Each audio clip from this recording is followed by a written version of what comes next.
M ಪ್ರವ್ರಜಂತಮನುಪೇತಮಪೇತಕೃತ್ಯಂ ದ್ವೈಪಾಯನೋ ವಿರಹಕಾತರ ಆಜುಹಾವ ಪುತ್ರಾ ಇತಿ ತನ್ಮಯತಯಾ ತರವೋಪಿ ನೇದುಃ ತಂ ಸರ್ವಭೂತಹೃದಯಂ ಮುನಿಮಾನತೋಸ್ಮಿ.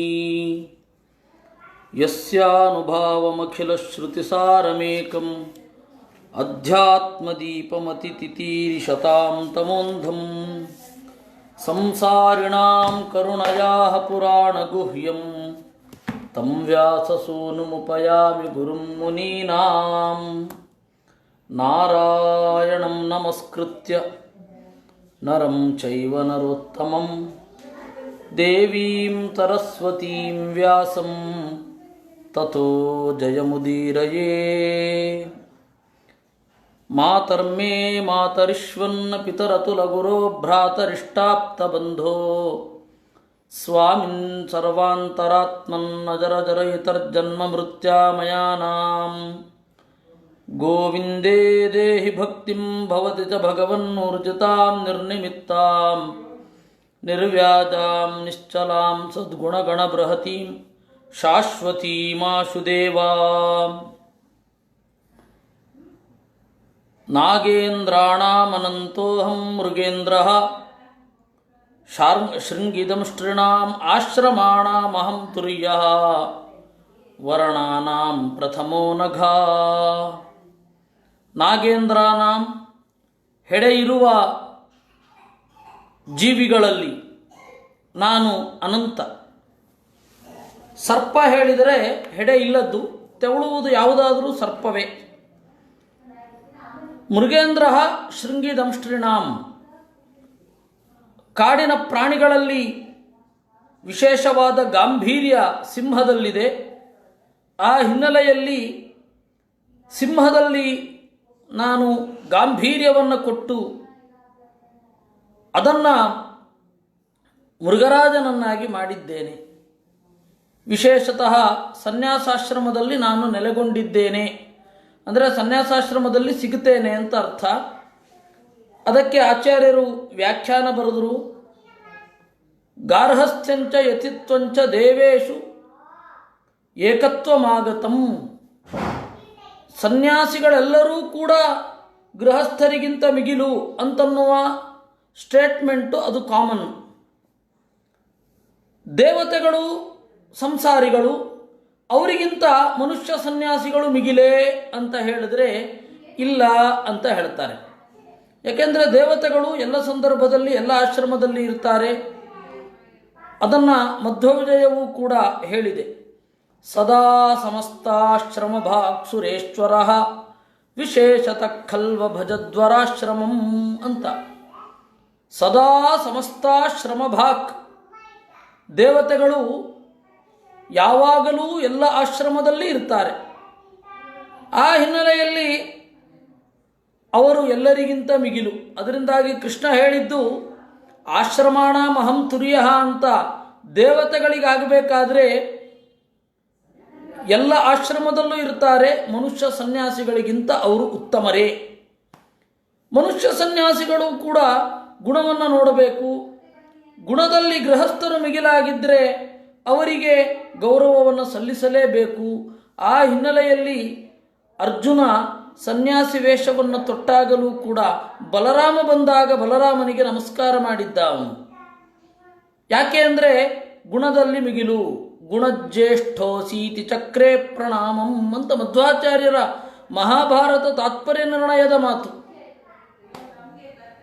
ಆ ಹಿನ್ನೆಲೆಯಲ್ಲಿ ಆಶ್ರಮಾಣ ಮಹಂ ತುರ್ಯ ಅಂದರೆ ಇಷ್ಟೆಲ್ಲ ರಿಸ್ಟ್ರಿಕ್ಷನ್ಸ್ ಇದೆ. ಅದರಲ್ಲಿ ಆಶ್ರಮ ಮಿಗಿಲು. ಪ್ರಾಧಾನ್ಯೋಕ್ತಿರಿ ಯತಿತ್ವಸ್ಯ ಗಾರ್ಹಸ್ಥ್ಯಸ್ಯ ಕ್ವಚಿತ್ ಕ್ವಚಿತ್ ಇತಿ ಆಶ್ರಮ ವಿವೇಕೆ. ಕೆಲವೊಮ್ಮೆ ಸನ್ಯಾಸಾಶ್ರಮವನ್ನು ಹೊಗಳುತ್ತಾರೆ, ಕೆಲವೊಮ್ಮೆ ಗೃಹಸ್ಥಾಶ್ರಮವನ್ನು ಹೊಗಳುತ್ತಾರೆ. ಅದರ ವಿವಕ್ಷೆ ಏನು ಅನ್ನೋದನ್ನು ಗಮನಿಸ್ಕೊಳ್ಬೇಕು. ಧರ್ಮ ಅರ್ಥ ಕಾಮಗಳ ಅಪೂರ್ವ ಸಂಗಮ ಗೃಹಸ್ಥಾಶ್ರಮದಲ್ಲಿ ಇರುತ್ತೆ.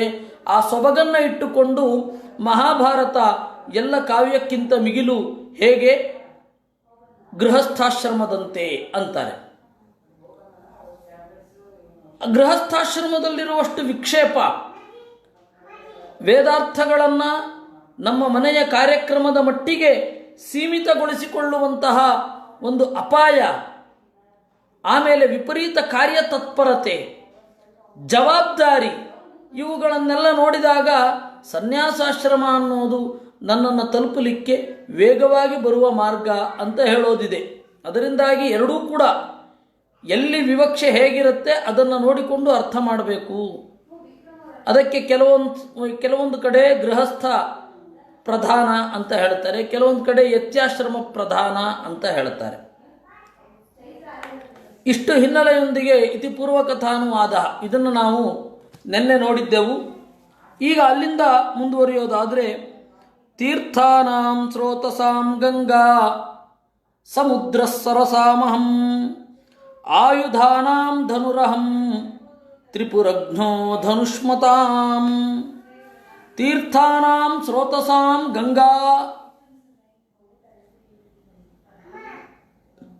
ತೀರ್ಥಗಳಲ್ಲಿ ನನ್ನ ಸಾನ್ನಿಧ್ಯ ಗಂಗೆಯಲ್ಲಿ ಹೆಚ್ಚು ಇರುತ್ತೆ. ಅದರಿಂದಾಗಿ ಎಲ್ಲ ತೀರ್ಥಗಳಲ್ಲಿ ಗಂಗೆ ಮಿಗಿಲು. ಗಂಗೆಗೆ ಸಮಾನವಾದ ತೀರ್ಥ ಇಲ್ಲ. ರಾಘವೇಂದ್ರ ಸ್ವಾಮಿಗಳ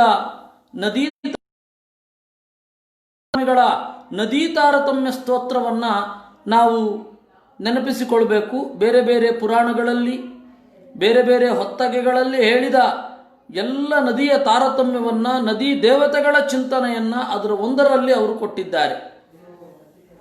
ಅದರಿಂದಾಗಿ ತೀರ್ಥಾನಾಂ ಸ್ರೋತಸಾಂ ಗಂಗಾ. ಇನ್ನು ಸಮುದ್ರ ಸರಸಾಮಹಂ,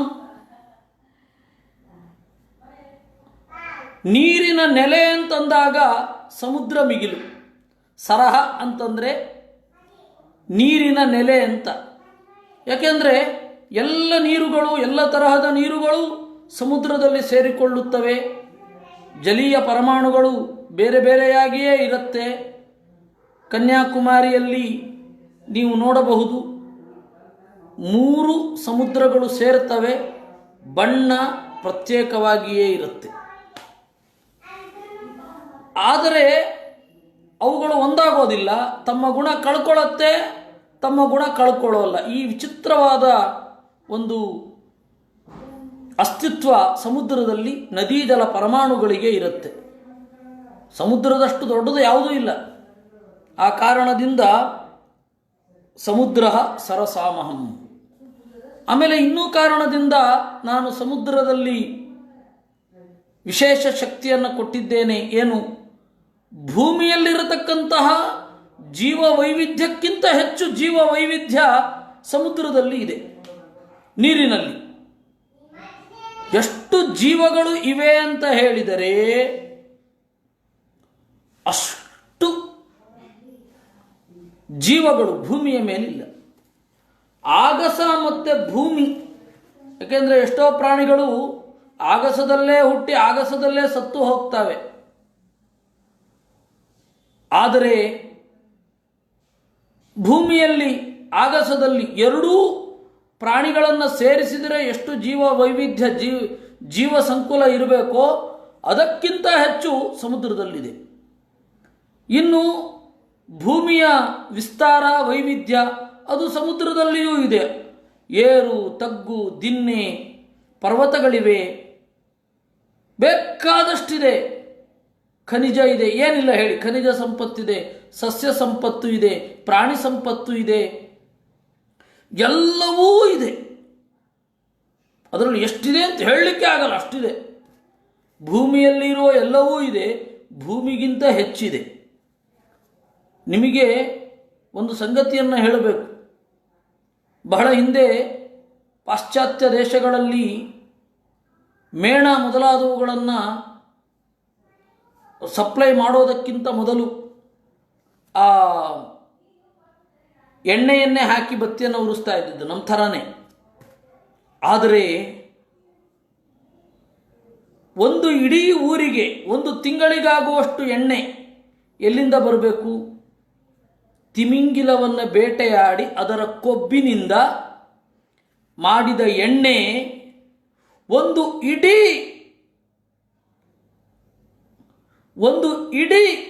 ಊರಿಗೆ ಒಂದು ತಿಂಗಳಿಗಾಗುವಷ್ಟು ಎಣ್ಣೆ ಬರ್ತಾ ಇತ್ತು. ದೀಪ ಉರಿಸ್ಲಿಕ್ಕೆ ಸಾಕಾಗ್ತಾ ಇತ್ತು. ಅಷ್ಟು ಎಣ್ಣೆ. ಅದೇನು ಹೊರಗಡೆಯಿಂದ ಎಣ್ಣೆ ಕನ್ಸ್ಯೂಮ್ ಮಾಡೋಲ್ಲ, ನಾವು ಹೊರಗಡೆಯಿಂದ ಕನ್ಸ್ಯೂಮ್ ಮಾಡಬೇಕು. ಇಲ್ಲಿ ಒಳಗಡೆಯಿಂದ ಎಣ್ಣೆ ಸಪ್ಲೈ ಆಗುತ್ತೆ, ಒಳಗಡೆಗೆ ಬರುತ್ತೆ ಎಣ್ಣೆಯ ಅಂಶಗಳು. ಅಲ್ಲಿ ಅದು ಯಾವುದೂ ಇರಲ್ಲ. ಆ ತರಹದ ವೈಚಿತ್ರ್ಯಗಳು ಎಷ್ಟಿದೆಯೋ, ಎಷ್ಟು ಇರುತ್ತವೋ, ಹೇಗಿರ್ತಾವೋ. ಅದರಿಂದ ಸಮುದ್ರ ಅಗಾಧ. ಆ ಕಡಲ ಶಾಂತತೆಯನ್ನು ಹೇಳೋಣವೇ, ಅಬ್ಬರವನ್ನು ಹೇಳೋಣವೇ, ಉಬ್ಬರವನ್ನು ಹೇಳೋಣವೇ, ಮಧ್ಯದಲ್ಲಿರುವ ಬೆಂಕಿಯ ಬಗ್ಗೆ ಹೇಳೋಣವೇ, ಸಮುದ್ರದಿಂದ ಭೂಮಿಯ ಮೇಲಾಗುವ ವಾತಾವರಣದ ಮೇಲೆ ಪರಿಣಾಮವನ್ನು ಹೇಳೋಣವೇ, ಮಳೆಗಾಲ ಚಳಿಗಾಲಕ್ಕೆ ಯಾವ ರೀತಿ ಕಾರಣ ಆಗತ್ತೆ ಅಂತ ಹೇಳೋಣವೇ, ಜೀವ ವೈವಿಧ್ಯದ ಬಗ್ಗೆ ಮಾತನಾಡೋಣವೇ. ಅಗಾಧ ಸಮುದ್ರ ಅಂದರೆ. ಆ ಕಾರಣದಿಂದ ನೀರು ಹಿಡಿದಿಟ್ಟುಕೊಳ್ಳುವುದರಲ್ಲಿ ನನ್ನ ಸಾನ್ನಿಧ್ಯ ಸಮುದ್ರದಲ್ಲಿ ಇದೆ. ಆಯುಧಾನಾಂ ಧನುರಹಂ. ಇನ್ನು ಆಯುಧಗಳಲ್ಲಿ ನನ್ನ ಸಾನ್ನಿಧ್ಯ ಬಿಲ್ಲಿನಲ್ಲಿ ಇದೆ. ಏಕೆಂದರೆ ದೂರದಿಂದ ಶತ್ರುವನ್ನು ನಿಗ್ರಹಿಸುತ್ತೆ. ಅಷ್ಟೇ ಅಲ್ಲದೆ ಬೇರೆ ಆಯುಧಗಳಿಗಿಂತ ಹೆಚ್ಚು ಏಕಾಗ್ರತೆಯನ್ನು ಕೇಳುತ್ತೆ. ಬಹಳ ಏಕಾಗ್ರತೆ ಬೇಕು. ಬಹಳ ಏಕಾಗ್ರತೆ ಅಂದರೆ ಬಹಳ ಏಕಾಗ್ರತೆ, ಬಹಳ ವೇಗ ಬೇಕು. ಅದು ಈ ಟಿ ವಿಯಲ್ಲಿ ತೋರಿಸುವ ಹಾಗೆ ಕಾಲಗಂಟೆ ಇಟ್ಕೊಳ್ಳೋದು ಅಲ್ವೇ ಅಲ್ಲ. ನಿರಂತರವಾಗಿ ಹೊಡಿತಾ ಇರಬೇಕು. ಅದನ್ನು ಮಹಾಭಾರತದಲ್ಲಿ ನೋಡಿದ್ರೆ ಗೊತ್ತಾಗುತ್ತೆ. ಚಿತ್ರಸ್ಥೈವ ಅಂತ ಹೇಳ್ತಾರೆ. ಚಿತ್ರಸ್ಥೈವ ಯೋಧಕಃ. ಅವನು ಚಿತ್ರದಲ್ಲಿರುವ ಯೋಧನ ತರಹ ಕಾಣ್ತಾ ಇದ್ದ. ಅವನು ಎಷ್ಟು ವೇಗ ಅಂದರೆ ಆ ವೇಗವನ್ನು ಕಣ್ಣಿಗೆ ಗ್ರಹಿಸಲಿಕ್ಕಾಗದೆ ಅವನು ಅಂತೆಯೇ ಇದ್ದಾನೆ ಅಂತ ಅನ್ನಿಸ್ತಾ ಇತ್ತಂತೆ. ಆ ಪರಿ ವೇಗವಾಗಿ, ಅಂದರೆ ಆ ರೀತಿ ಬಿಲ್ಲನ್ನು ಎಚ್ಚುವವ, ಬಾಣವನ್ನು ಎಚ್ಚುವವ. ಅದಕ್ಕಾಗಿ ಆಯುಧಾನಾಂ ಧನುರಹಂ. ಬೇರೆದಕ್ಕೆ ಹತ್ತಿರ ಬರಬೇಕಾಗತ್ತೆ, ಹತ್ತಿರ ಬಂದು ಟಾರ್ಗೆಟ್ ಮಾಡಿ ಹೊಡಿಬೇಕಾಗತ್ತೆ. ಬೇರೆ ಎಲ್ಲ ಎಸಿಬಹುದು, ಈಟಿ ಎಸಿಬಹುದು, ಆದರೆ ಬಿಲ್ಲಿನಷ್ಟು ದೂರಕ್ಕೆ ಆಗೋದಿಲ್ಲ.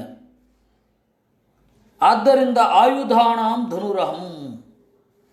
ತ್ರಿಪುರಜ್ಞೋ ಧನುಷ್ಮತಾಂ. ಬಿಲ್ಗಾರರಲ್ಲಿ ಸಾಕ್ಷಾತ್ ಸದಾಶಿವನೇ ಮಿಗಿಲು. ಅಂದರೆ ಅವನಲ್ಲಿ ನಾನು ಬಿಲ್ಗಾರಿಕೆಯ ಶಕ್ತಿಯನ್ನು ಕೊಟ್ಟಿದ್ದೇನೆ. ಅಸ್ತ್ರಗಳನ್ನು ಕೊಡುವವ ಅವನು. ವಿಶ್ವಾಮಿತ್ರರಿಗೆ ಅಸ್ತ್ರವಿದ್ಯೆಯನ್ನು ಕೊಟ್ಟವ ಇವನೇ. ಅರ್ಜುನನಿಗೆ ಅಸ್ತ್ರವಿದ್ಯೆಯನ್ನು ಕೊಟ್ಟವ ಇವನೇ. ನಾಳೆ ಏನೇ ಆಗಲಿ ಜಯದ್ರಥನನ್ನು ನಾನು ಕೊಲ್ತೇನೆ ಎಂದ. ಆಗ ದೇವರು ಅರ್ಜುನ ರಾತ್ರಿ ಮಲಗಿದಾಗ ಅವನನ್ನು ಸ್ವಪ್ನೇನ ಯತ್ತಂ ಗಿರಿಶಾಂತಿಕೆ ಹರಿಹಿ ಅಂತ ಹೇಳ್ತಾರೆ. ಕನಸಿನಲ್ಲಿ ರುದ್ರದೇವರ ಬಳಿ ಕರ್ಕೊಂಡು ಹೋಗಿ ಪಾಶುಪತಾಸ್ತ್ರವನ್ನು ಕೊಡಿಸಿದ ಅಂತೆ. ತಮಾಷೆ ಅಂದರೆ ಆ ರುದ್ರದೇವರ ಅವತಾರವಾಗಿರುವ ಇದು ಅಶ್ವತ್ಥಾಮ ಜಯದ್ರಥನನ್ನು ರಕ್ಷಣೆ ಮಾಡಬೇಕು ಅಂತ ಸಂಕಲ್ಪ ಮಾಡಿದ್ದ. ಅದೇ ದೇವರು ಮೂಲ ರೂಪದ ಹತ್ತಿರ ಹೋದಾಗ ಅದಿರಲಿಲ್ಲ. ಇದು ದೇವರ ವೈಶಿಷ್ಟ್ಯ. ಕಡೆಗೆ ತನ್ನಿಂದಲೇ ತಾನು ಸೋತ. ಯಾರು? ರುದ್ರ. ಅರ್ಜುನ ಗೆದ್ದ ಅಂದರೆ ಅದು ಅವನಿಂದಲೇ. ಅಶ್ವತ್ಥಾಮಾಚಾರ್ಯ ಸೋತರು ಅಂದರೂ ಅದು ಅವನಿಂದಲೇ. ಹೀಗಾಗಿ ತ್ರಿಪುರಜ್ಞ ಧನುಷ್ಮತಾಂ. ಬೆಳ್ಳಿ, ಬಂಗಾರ, ಕಬ್ಬಿಣದ ಆಗಸದಲ್ಲಿ ಓಲಾಡುವ ಪಟ್ಟಣವನ್ನು ಮಾಡಿಕೊಂಡು ಎಲ್ಲ ದೇವತೆಗಳಿಗೆ ಸಜ್ಜನರಿಗೆ ಕಾಡ್ತಾ ಇದ್ದರು ತ್ರಿಪುರಾಸುರರು.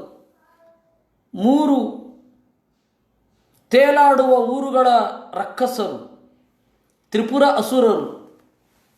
ಅವರು 3 ಜನರನ್ನು ಕೊಂದದ್ದು ಸದಾಶಿವ. ಅವನ ಬಿಲ್ಲು ಬಾಣಗಳು ಯಾವುದು ಅಂತಂದರೆ ಶೇಷ ಅವನ ಬಿಲ್ಲು ಆಗಿದ್ದು.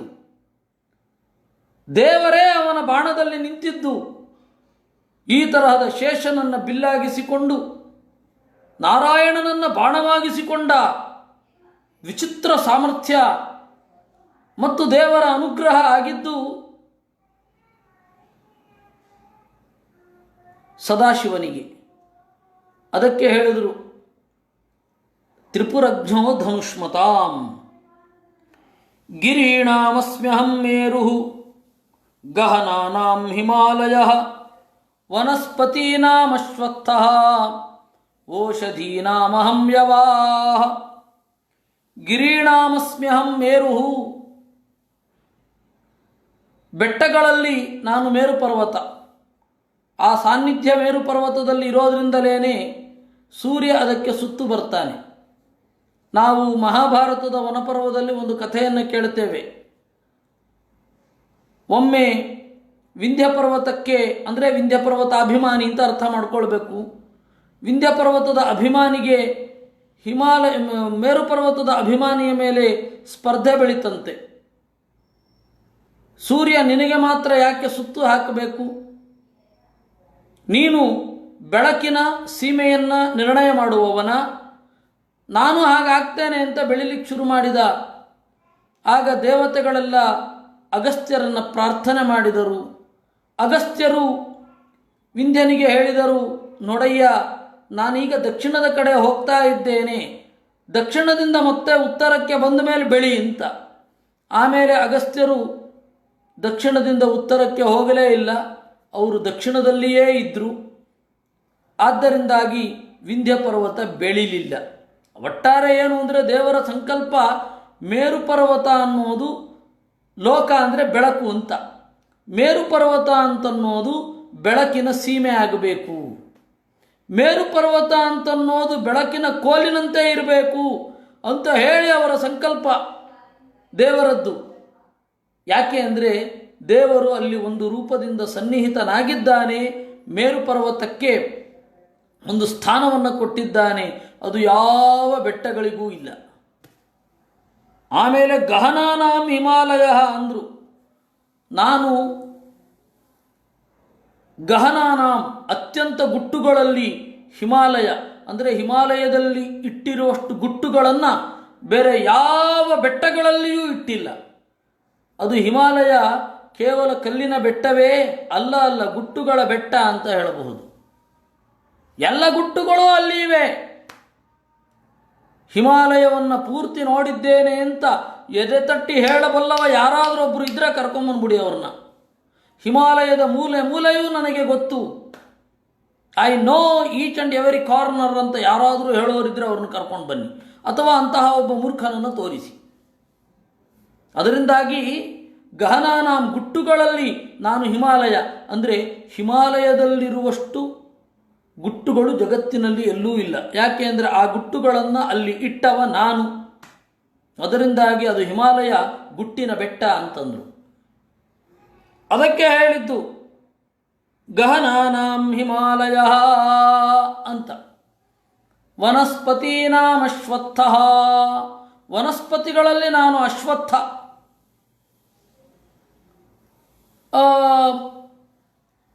ಸುಮ್ಮನೆ ನೀವು ಒಂದು ಸರ್ವೆಗೆ ಬನ್ನಿ.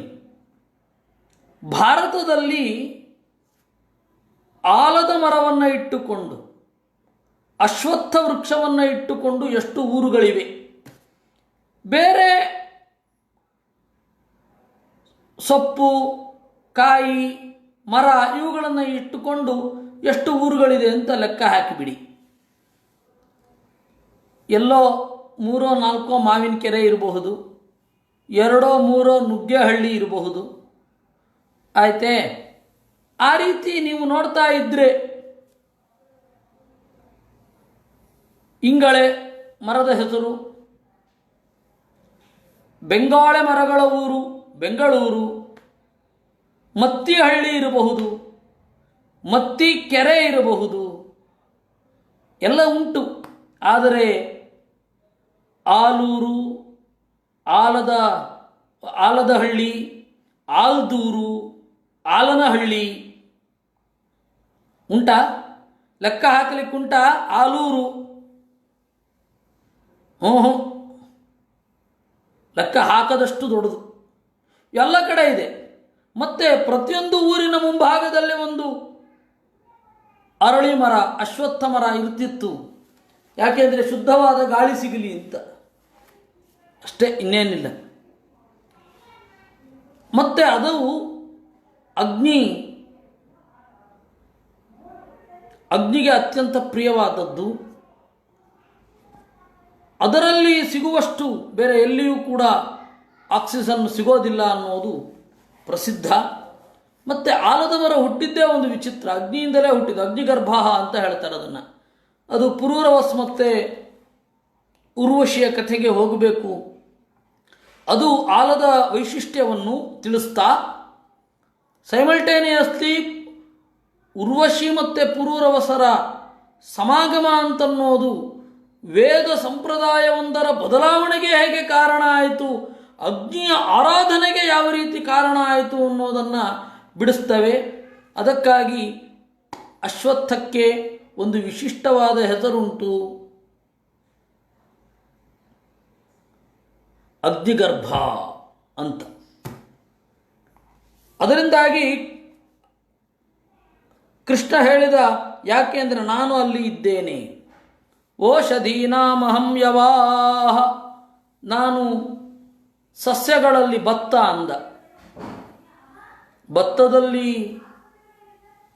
ಬಹಳ ವೈಶಿಷ್ಟ್ಯ ಇದೆ, ಬಹಳ ಗುಣ ಇದೆ. ಆ ಭತ್ತದಲ್ಲಿ ಇರುವಷ್ಟು, ಔಷಧಿಯಲ್ಲಿ ಇರುವಷ್ಟು ಒಂದು ಶ್ರೀಮಂತಿಕೆಯ ಭಾವನೆ ಇರಬಹುದು, ಅಥವಾ ಎಲ್ಲರಿಗೂ ಸೇರುವ ಖಾದ್ಯ ಅಂತ ಆಗಿರಬಹುದು, ಅಗ್ನಿಯಲ್ಲಿ ಹಾಕುವ ಹವಿಸ್ಸು ಅಂತ ಆಗಿರಬಹುದು. ಎಲ್ಲವೂ ಕೂಡ ಸಲ್ಲುವುದು ಮನ್ನಣೆ ಭತ್ತಕ್ಕೇನೆ. ಅದಕ್ಕೆ ಔಷಧೀನಾಮಹಂ ಯವಾಹ. ಮತ್ತು ಕನಕದಾಸರು ಹೇಳಿದ್ದಾರಲ್ಲ, ರಾಮಧಾನ್ಯ ಚರಿತೆ ಅಂತ ಒಂದು ಖಂಡ ಕಾವ್ಯವನ್ನು ಬರೆದಿದ್ದಾರೆ ಕನಕದಾಸರು. ಅದರಲ್ಲಿ ರಾಗಿ ಮತ್ತು ಭತ್ತಕ್ಕೆ ಜಗಳ ಆಗತ್ತೆ. ಅವು ರಾಮಚಂದ್ರನ ಹತ್ತಿರ ಇಬ್ಬರೂ ಕೂಡ ನ್ಯಾಯ ತೀರ್ಮಾನಕ್ಕೆ ಹೋಗ್ತಾರೆ, ನಾನು ಶ್ರೇಷ್ಠವೋ ನೀನು ಶ್ರೇಷ್ಠವೋ ಅಂತ. ಆವಾಗ ರಾಮಚಂದ್ರ ಭತ್ತಕ್ಕೆ ತಕ್ಕ ಮನ್ನಣೆಯನ್ನು ಕೊಡ್ತಾನೆ. ಕನಕದಾಸರು ಒಂದು ವಿಚಿತ್ರ ಟೆಕ್ನಿಕ್ಕನ್ನು ಮಾಡಿದ್ದಾರೆ.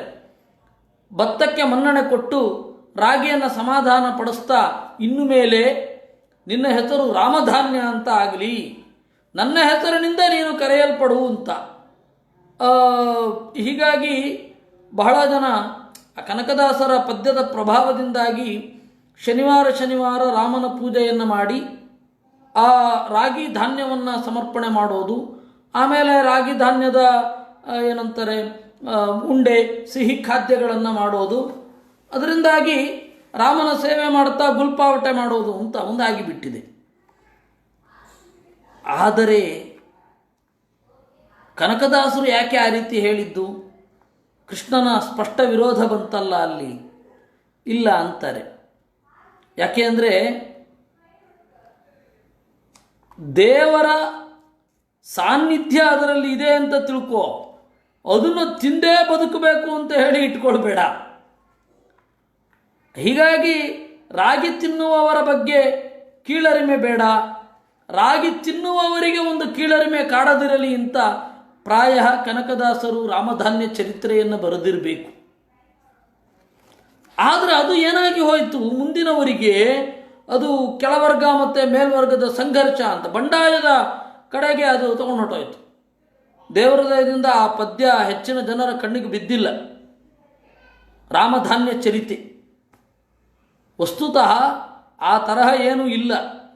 ಯಾವ ಧಾನ್ಯವಾದರೂ ದೇವರ ಸಾನ್ನಿಧ್ಯ ಇರುತ್ತೆ, ಅದರಲ್ಲಿ ವಿಶೇಷ ಸಾನ್ನಿಧ್ಯ ಇದರಲ್ಲಿರುತ್ತೆ. ಔಷಧೀನಾಮಹಂ ಯವಾಹ. ಔಷಧಿಗಳು ಅಂತ ಹೇಳಿದರೆ ಒಂದು ಬಾರಿ ಫಲ ಬಂದ ಮೇಲೆ ಮುಗಿದು ಹೋಯಿತು, ಅವುಗಳನ್ನು ತೆಗೆಯೋದೆ.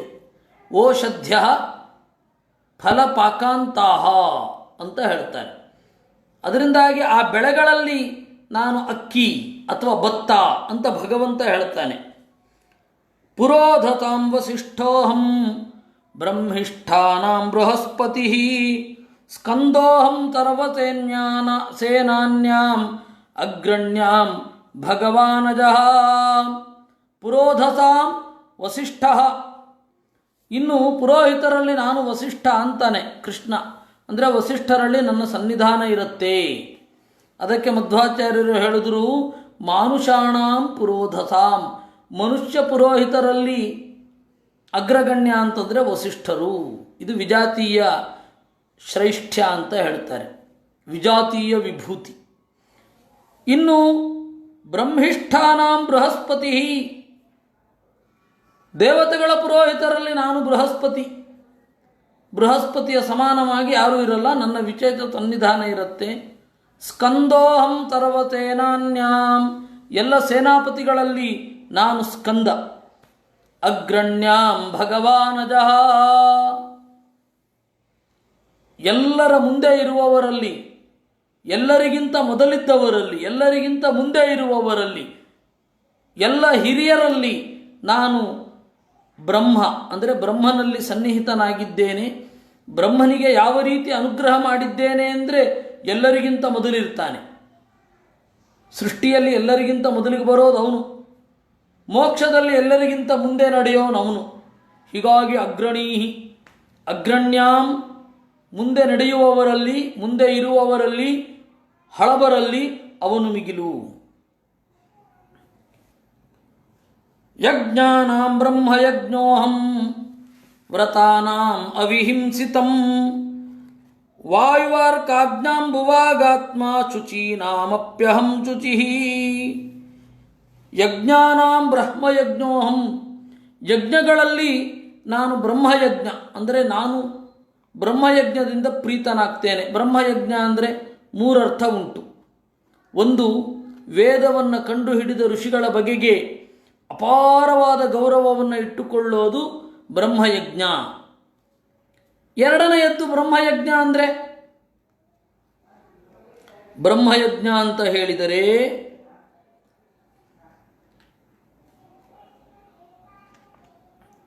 ವೇದದ ಅಧ್ಯಯನ, ವೇದದ ಅರ್ಥಸಹಿತವಾದ ಅಧ್ಯಯನ, ಅದು ನನಗೆ ಬಹಳ ಪ್ರಿಯ. ಮೂರನೆಯದ್ದು ಜ್ಞಾನಿಗಳ ಮೂಲಕ ಮಾಡುವ ಪೂಜೆ. ಈ ಮೂರು ನನಗೆ ಅತ್ಯಂತ ಪ್ರಿಯ. ವ್ರತಾನಾಂ ಅವಿಹಿಂಸನಂ, ವ್ರತಗಳಲ್ಲಿ ಮಿಗಿಲಾದದ್ದು ಯಾವುದು? ಅವಿಹಿಂಸನಂ, ಹಿಂಸೆ ಮಾಡದೇ ಇರೋದು. ವ್ರತಾನಾಂ ಅವಿಹಿಂಸನಂ. ಹಾಗಾದರೆ ಕ್ಷತ್ರಿಯರು ಯಾಗ ಮಾಡುವಾಗ ಹಿಂಸೆ ಆಗತ್ತಲ್ಲ, ಅದು ಅವರಿಗೆ ಯೋಗ್ಯ. ಆದರೆ ವಾನಪ್ರಸ್ಥದಲ್ಲಿ ಅವರು ಅದನ್ನು ಮಾಡಲಿಕ್ಕಿಲ್ಲ. ಕ್ಷತ್ರಿಯರಾಗಿ ರಾಜ್ಯ ಆಳುವಾಗ ಹಿಂಸೆ ಮಾಡಿದರೂ ವಾನಪ್ರಸ್ಥಾಶ್ರಮದಲ್ಲಿ ಅವರು ಹಿಂಸೆ ಮಾಡದೇನೇ ಇರಬೇಕು, ಅದೇ ಅವರಿಗೆ ಯೋಗ್ಯ.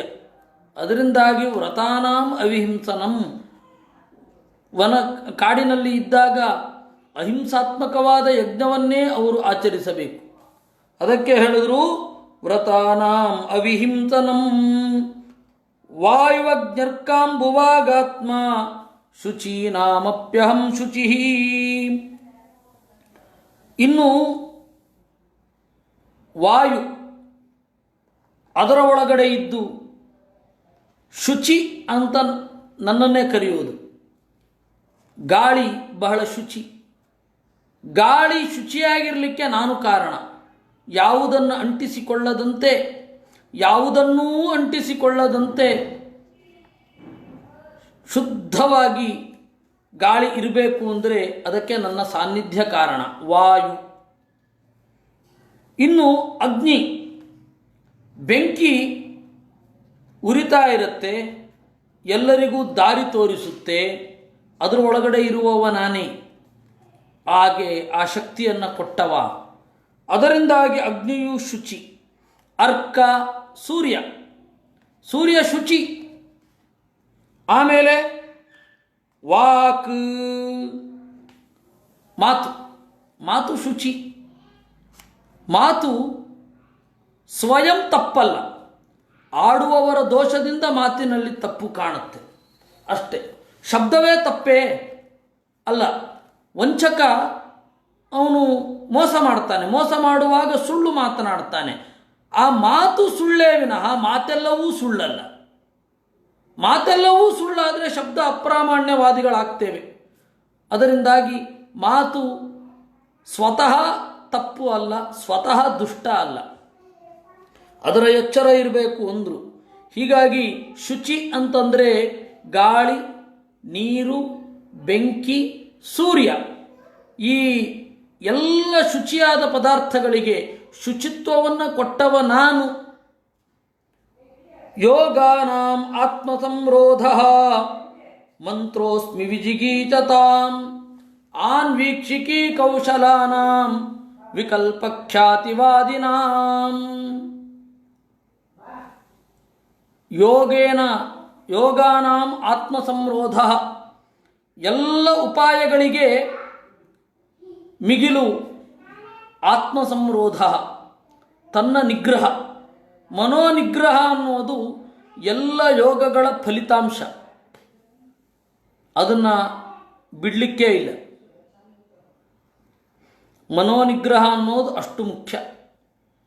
ಆತ್ಮಸಂರೋಧ, ಆತ್ಮ ಅಂದರೆ ಮನಸ್ಸು, ಆತ್ಮಸಂರೋಧ ಅಂದರೆ ಮನೋನಿಗ್ರಹ ಅಂತ. ಯೋಗಾನಾಂ ಆತ್ಮಸಂರೋಧ ಅಂದರು. ಮಂತ್ರೋಸ್ಮಿ ವಿಜಿಗೀಚತಾಂ, ಗೆಲ್ಲುವವರಿಗೆ ನಾನು ಮಂತ್ರವನ್ನು ಕೊಟ್ಟಿದ್ದೇನೆ. ಮಂತ್ರ ಅಂದರೆ ಎರಡರ್ಥ. ಒಂದು ಮತ್ರಿಗುಪ್ತ ಭಾಷಣೆ ಅಂತ, ಗುಟ್ಟಾಗಿ ಮಾಡುವ ಯೋಚನೆಗಳು. ಗೆಲ್ಲಬೇಕು, ರಾಷ್ಟ್ರಹಿತಕ್ಕಾಗಿ ಏನು ಮಾಡಬೇಕು ಅಂತ ಹೇಳಿ ಸೀಕ್ರೆಟಾಗಿ ಏನು ಮೀಟಿಂಗ್ಗಳನ್ನು ಮಾಡ್ತಾರೆ, ಅದರೊಳಗಡೆ ನನ್ನ ಸನ್ನಿಧಾನ ಇರುತ್ತೆ. ಅಂದರೆ ರಾಜರಿಗೆ ಗೆಲ್ಲಲಿಕ್ಕೆ ನಾನು ಕೊಟ್ಟಿರುವ ಉಪಾಯ ಅದು. ಅದರಿಂದಾಗಿ ಮಂತ್ರೋಸ್ಮಿ. ಇನ್ನೊಂದು ಮಂತ್ರ ಅಂದರೆ ಮನನಾತ್ ತ್ರಾಯತೆ, ಮನನ ಮಾಡಿದ್ದರಿಂದಾಗಿ ರಕ್ಷಣೆ ಮಾಡುವುದು. ಯಾವುದು? ವರ್ಣಾತ್ಮಕವಾದ, ನಮ ಆತ್ಮಕವಾದ ಮಂತ್ರಗಳು, ವೇದವ್ಯಾಸಾಯ ನಮಃ ಇತ್ಯಾದಿಗಳು. ಈ ಮಂತ್ರಗಳಲ್ಲಿ ನನ್ನ ಸನ್ನಿಧಾನ ಇರುತ್ತೆ. ಈ ಮಂತ್ರಗಳನ್ನು ಜಪ ಮಾಡುವವರಿಗೆ ನಾನು ಗೆಲುವನ್ನು ಕೊಡುತ್ತೇನೆ. ಈ ಹಿನ್ನೆಲೆಯಿಂದ ಮಂತ್ರೋಸ್ಮಿ ವಿಜಿಗೀಚತಾಂ ಆನ್ವೀಕ್ಷಿಕೀ ಕೌಶಲಾನಾಂ, ಜಾಣ್ಮೆಯಲ್ಲಿ ನಾನು ಆನ್ವೀಕ್ಷಿಕೆಯಲ್ಲಿ ಇದ್ದೇನೆ. ತರ್ಕಶಾಸ್ತ್ರ ಆನ್ವೀಕ್ಷಿಕೆ ಅಂತಂದರೆ ಈಗ ಪ್ರಯೋಗ ಮಾಡುವ ತರ್ಕಶಾಸ್ತ್ರ ಅಲ್ಲ. ಯಾಕೆಂದರೆ ಅದು ತಪ್ಪುಗಳಿಂದ ಕೂಡಿದೆ, ತಪ್ಪುಗಳಿಂದ ಕೂಡಿದೆ. ಎಷ್ಟೋ ಕಡೆ ದಡ್ಡತನ ಇದೆ, ಸಾಧ್ಯವೇ ಇಲ್ಲ. ಈಗ ಓದುವ ತರ್ಕವನ್ನು ನಾವು ಬುದ್ಧಿವಂತಿಕೆಯ ಮಾಪಕ ಅಂತ ಹೇಳಲಿಕ್ಕಿಲ್ಲ. ಅದು ಇನ್ನಷ್ಟು ದಡ್ಡತನಕ್ಕೆ ಕಾರಣ ಆಗಿದೆ, ವೇದಾಂತವನ್ನು ತಿಳಿದುಕೊಳ್ಳೋದಕ್ಕೆ ಪ್ರತಿಬಂಧಕವಾಗಿದೆ. ಅದರಿಂದಾಗಿ ಆನ್ವೀಕ್ಷಿಕೆ ಅಂತಂದರೆ ಬ್ರಹ್ಮತರ್ಕ. ಬ್ರಹ್ಮತರ್ಕದಲ್ಲಿ ನನ್ನ ಸನ್ನಿಧಾನ ಇದೆ. ಬ್ರಹ್ಮತರ್ಕವನ್ನು ಚಿಂತನೆ ಮಾಡುವವರಿಗೆ ವಸ್ತುಗಳ ಹೊಳಹು ಚೆನ್ನಾಗಿ ಆಗತ್ತೆ. ಆ ಬ್ರಹ್ಮತರ್ಕವನ್ನು ಮಾಡಿದವ ಬದರಿನಾರಾಯಣ, ಅದರ ಸಂಕ್ಷೇಪವನ್ನು ಮಾಡಿದವರು, ಬ್ರಹ್ಮತರ್ಕವನ್ನು ಪಾಠ ಮಾಡಿದವನು ದತ್ತಾತ್ರೇಯ, ಅದನ್ನು ಸಂಕ್ಷೇಪವಾಗಿ ಮಾಡಿ ಮುಂದೆ ಹೇಳಿದವರು 50 ಕೋಟಿ ಶ್ಲೋಕಗಳನ್ನು 5 ಲಕ್ಷ ಶ್ಲೋಕಗಳಲ್ಲಿ 5 ಲಕ್ಷ ಶ್ಲೋಕಗಳಲ್ಲಿ ಹೇಳಿದ್ದನ್ನು 5,000 ಶ್ಲೋಕಗಳಲ್ಲಿ ನಿರೂಪಣೆ ಮಾಡಿದ್ದು ವೇದವ್ಯಾಸರು. 50 ಕೋಟಿ ವಿಸ್ತಾರೋ ನಾರಾಯಣ ತನೌ ಕೃತಾತ್ ಅಂತ ಹೇಳ್ತಾರೆ. ಅಷ್ಟು ವಿಸ್ತಾರವಾಗಿದೆ ಬ್ರಹ್ಮತರ್ಕ. ಉದ್ಧೃತ್ಯ 5,000 ಚಕ್ರೇ ವ್ಯಾಸೋ ಮಹಾಮನಃ, ಅದರಿಂದ 5,000 ಶ್ಲೋಕವನ್ನು ಸಂಗ್ರಹಿಸಿ ವೇದವ್ಯಾಸರು ನಮಗೆ ಕೊಟ್ಟರಂತೆ. ಆ 5,000 ಶ್ಲೋಕದ ಅರ್ಥವನ್ನು ಅತಃ ಅನ್ನೋದರಿಂದ ಸಂಗ್ರಹ ಮಾಡಿದ್ರು ವೇದವ್ಯಾಸರು. ಮತ್ತು ಅವರೇ ಅಥಾತೋ ಬ್ರಹ್ಮ ಜಿಜ್ಞಾತ ಅಂತ ಅಷ್ಟು ವಾಂಗ್ಮಯ ಇದೆ. ನಮಗೆ ಉಳಿದದ್ದಕ್ಕಿಂತ ಕಳೆದು ಹೋದದ್ದೇ ಜಾಸ್ತಿ. ಕೋಟ್ಯಂಶೋಪಿ ನವರ್ತತೆ ಅಂತಾರೆ. ಅದರಿಂದ ಬ್ರಹ್ಮತರ್ಕದಲ್ಲಿ ನನ್ನ ಸನ್ನಿಧಾನ ಇರುತ್ತೆ. ಯಾರು ಬ್ರಹ್ಮತರ್ಕವನ್ನು ಚಿಂತನೆ ಮಾಡ್ತಾರೆ ಅವರ ಸ್ಕಿಲ್ ಸೆಟ್ಟು ಬಹಳ ಮುಖದಿಂದ ಬೆಳೆಯುತ್ತೆ. ವಿಕಲ್ಪ ಖ್ಯಾತಿವಾದಿನಾಂ, ಜೀವೇಶಾದಿ ಭೇದವಾದಿ ವಿಕಲ್ಪ ಅಂದರು. ವಿಕಲ್ಪ ಅಂತಂದರೆ ವಿವಿಧವಾದ ತಿಳುವಳಿಕೆ. ಖ್ಯಾತಿವಾದಿನಾಂ ಜ್ಞಾನವನ್ನು ಮೈಗೂಡಿಸಿಕೊಳ್ಳುವವರ, ಜ್ಞಾನಪೂರ್ವಕವಾಗಿ ಮಾತನಾಡುವವರಿಗೆ ನಾನು ವಿಕಲ್ಪ. ವಿಕಲ್ಪ ಅಂದರೆ ಏನು? ಜೀವೇಚಾದಿ ವಿಚೇತಂ ಯೋ ಯಾತಾರ್ಥೇನ ಪ್ರಕಲ್ಪಯೇತ್ ಕಲಿಮಾರಭ್ಯ ಚ ವಿಷ್ಣೋ ಆಧಿಕ್ಯಾದುತ್ತರೋತ್ತರಂ ನಿಯಮೇನೈವ ಕೇನಾಪಿ ನ ಹೇಯಃ ಸ ವಿಕಲ್ಪಕಃ. ವಿಶೇಷ ಕಲ್ಪ, ವಿಶೇಷವಾದ ಅರಿವು, ವಿವಿಧವಾದ ಅರಿವು, ಥರಥರದ ಅರಿವು. ಎಲ್ಲರೂ ಒಂದೇ ತರಹ ಅಲ್ಲ, ಎಲ್ಲರೂ ಬೇರೆ ಬೇರೆ ತರಹದ ಎತ್ತರವನ್ನು ಹೊಂದಿದ್ದಾರೆ ಅಂತ ಚಿಂತನೆ ಮಾಡುವುದನ್ನು ವಿಕಲ್ಪ ಅಂತ ಕರೀತಾರೆ. ಆ ವಿಕಲ್ಪ ಅಂತನ್ನೋದು ಬೇಕು. ಆ ವಿಕಲ್ಪ ಇಲ್ಲದಿದ್ದರೆ ಶಾಸ್ತ್ರದಲ್ಲಿ ಸೊಗಸು ಕಾಣುವುದಿಲ್ಲ. ಬೇರೆ ಬೇರೆ ಶಾಸ್ತ್ರಗಳು, ಬೇರೆ ಬೇರೆ ತರಹದ ಮಾತುಗಳು, ಅದೆಲ್ಲವನ್ನೂ ಒಬ್ಬ ಗಾಢವಾಗಿ ಗಮನಿಸಲೇಬೇಕು. ಇಲ್ಲ ಅಂದರೆ ಏನು ಕೊಟ್ಟರು ಅದನ್ನೇ ಹೇಳೋದು ಅಂದರೆ ಹೇಗೆ? ಕೆಲವೊಬ್ಬರು ಒಂದು ಗ್ರಂಥವನ್ನು ಹಿಡ್ಕೊಂಡಿರ್ತಾರೆ, ನೀವು ಏನೇ ಕೊಟ್ಟರು ಅದನ್ನೇ ಹೇಳ್ತಾರೆ. ಒಂದು ಹಾಸ್ಯ ಪ್ರಸಂಗವನ್ನು ನಾವು ಕೇಳ್ತೇವೆ. ಒಬ್ಬ ಹಸುವಿನ ಬಗ್ಗೆ ಓದಿಕೊಂಡು ಹೋಗಿದ್ದ. ಅವನಿಗೆ ವಿದ್ಯುತ್ ಕಂಬದ ಬಗ್ಗೆ ಪ್ರಬಂಧ ಬರಿ ಅಂತ ಹೇಳಿದ್ರು. ಅವನು ಹೇಳಿದ, ಒಂದು ವಿದ್ಯುತ್ ಕಂಬ ಇದೆ, ಮುಂದೆ ಆ ಕಂಬಕ್ಕೆ ಒಂದು ಹಸು ಕಟ್ಟಿದ್ದಾರೆ, ಆ ಹಸುವಿಗೆ 4 ಕಾಲು ಚುರಾಯಿತು. ಥರಥರದ ಪ್ರಜ್ಞೆ ಇರಬೇಕು. ಖ್ಯಾತಿವಾದಿನಾಂ ಜ್ಞಾನವನ್ನು ಮೈಗೂಡಿಸಿಕೊಂಡವರಿಗೆ, ಜ್ಞಾನಪೂರ್ವಕವಾಗಿ ಮಾತನಾಡಬೇಕು ಅಂತ ಇರುವವರಿಗೆ ಥರತರಹದ ಜ್ಞಾನ, ಅದನ್ನು ಕೊಡುವವ ನಾನು. ಜ್ಞಾನದ ಬೇರೆ ಬೇರೆ ರೀತಿಗಳಲ್ಲಿ, ಬೇರೆ ಬೇರೆ ಆಯಾಮಗಳಲ್ಲಿ ಯಾರು ಮುಂದುವರಿತಾರೆ ಅವರಿಗೆ ಅನುಗ್ರಹ ಮಾಡುವವ ನಾನು. ಈ ಹಿನ್ನೆಲೆಯಲ್ಲಿ ಅವನು ವಿಕಲ್ಪ ಖ್ಯಾತಿವಾದಿನಾಂ ಅಂತ ಹೇಳ್ತಾ ಇರೋದು. ವಿಜ್ಞಾನ ಅಂತ ಒಂದು ಗ್ರಂಥ ಇದೆ. ಸರ್ವಜ್ಞಾನಿ ವಿಚೇತೇಭ್ಯ ಸಜ್ಞಾನಿ ತರವತಾಧಿಕ. ಆಚಾರ್ಯರು ಇದಕ್ಕೆ ಇನ್ನೂ ಆಳವಾದ ಅರ್ಥವನ್ನು ಹೇಳ್ತಾರೆ. ಪ್ರತಿಯೊಂದು ಜೀವರಾಶಿಗಳ ವಿಶೇಷವನ್ನು ತಿಳಿಯಲಿಕ್ಕೆ ಪ್ರಯತ್ನ ಪಡುವವ ವಿಕಲ್ಪ. ವಿವಿಧಂ ಕಲ್ಪಯತಿ. ಪ್ರತಿಯೊಬ್ಬ ಜೀವದ ಆಳವನ್ನು ವೇದದ ಮೂಲಕ ತಿಳ್ಕೊಳ್ಳಿಕ್ಕೆ ಪ್ರಯತ್ನಿಸುವವ ವಿಕಲ್ಪ ಅಂತ. ಖ್ಯಾತಿವಾದಿನ ಜ್ಞಾನಪೂರ್ವಕವಾಗಿ ಮಾತನಾಡುವವರಲ್ಲಿ ನನಗೆ ಅತ್ಯಂತ ಪ್ರಿಯನಾದವ ವಿಕಲ್ಪ ಅನ್ನುವ ಮನುಷ್ಯ. ಯಾರು ಜ್ಞಾನ ವೈವಿಧ್ಯದ ಬಗ್ಗೆ ಹೆಚ್ಚಿನ ಗಮನವನ್ನು ಹರಿಸಿರುತ್ತಾನೆ, ಯಾರು ಜ್ಞಾನಪೂರ್ವಕವಾಗಿ ಮಾತನಾಡಬೇಕು ಅಂತ ಹೊರಡ್ತಾನೆ, ಅವನು ಖ್ಯಾತಿವಾದಿ. ಖ್ಯಾತಿ ಅಂದರೆ ಜ್ಞಾನ, ವಾದಿ ಅಂದರೆ ಜ್ಞಾನಪೂರ್ವಕವಾಗಿ ಮಾತನಾಡುವವ. ಅವರಲ್ಲಿ ನನಗೆ ಅತ್ಯಂತ ಪ್ರಿಯನಾದವ ಯಾರು ಅಂದರೆ ವಿಕಲ್ಪ. ಪ್ರತಿಯೊಂದು ಜೀವದ ಆಳ ಅಗಲಗಳನ್ನು ವೇದಾದಿ ಶಾಸ್ತ್ರಗಳ ಮೂಲಕ ತಿಳಿದುಕೊಳ್ಳುವವ. ಭೇದ ದೃಷ್ಟ್ಯಾಭಿಮಾನೇನ ಅಂತ ಹೇಳಿದ್ದಾರೆ. ಆದ್ದರಿಂದಾಗಿ ವಿಕಲ್ಪ ಅಂದರೆ ಆಪ್ಷನಲ್ ಅಂತ ಅರ್ಥ ಮಾಡಬಾರದು, ವಿವಿಧ ಕಲ್ಪನಾ ಅಂತ ಅರ್ಥ ಮಾಡಬೇಕು. ಇನ್ನು ವಿದ್ಯಾತ್ಮನಿ ವಿಧಾಬೋಧ.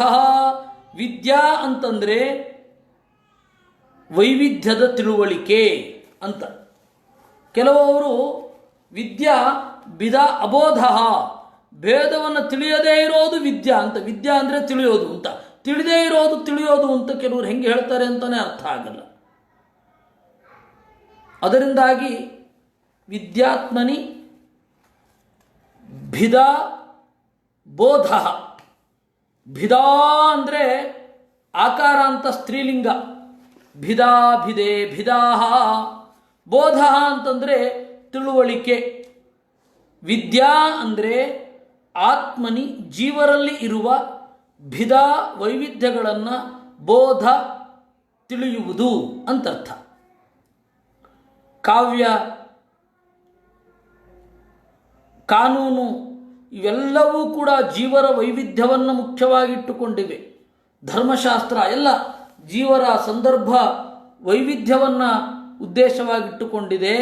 ಆದ್ದರಿಂದಾಗಿ ವಿಕಲ್ಪ ಥರಥರದ ಜೀವರ ಒಳಗಡೆಯ ಆಯಾಮವನ್ನು